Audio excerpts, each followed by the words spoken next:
A veciñanza da Portela de Barro comezou o domingo a mobilizarse ante a perigosidade da estrada provincial 508 e da PO 224.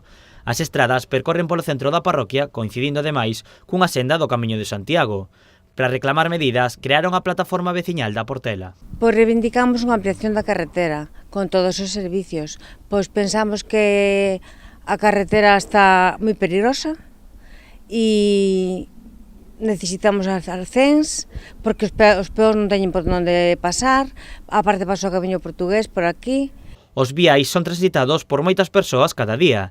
Ademais, a estreitura das estradas tamén dificulta a condución dos vehículos. Son moitos os perigos que estas rúas teñen para os que as transitan. Non hai protección ninguna da carretera ao camiño, pasa moitísima xente pois da carretera, moitísimo tráfico, pasa o bus escolar todos os días. É unha carretera que se usa toda a parroquia para ir á iglesia e ao cementerio, todos os domingos, é o que quere todos os días. As reivindicacións chegaron aos partidos políticos. PP e PSOE cruzáronse acusacións nos últimos días.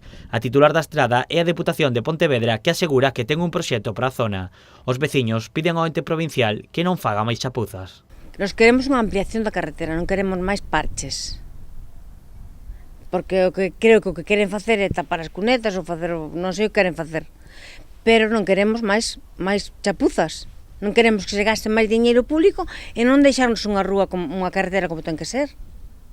Con a súa ampliación, os arcéns, os seus servicios, luces, alcantarillado.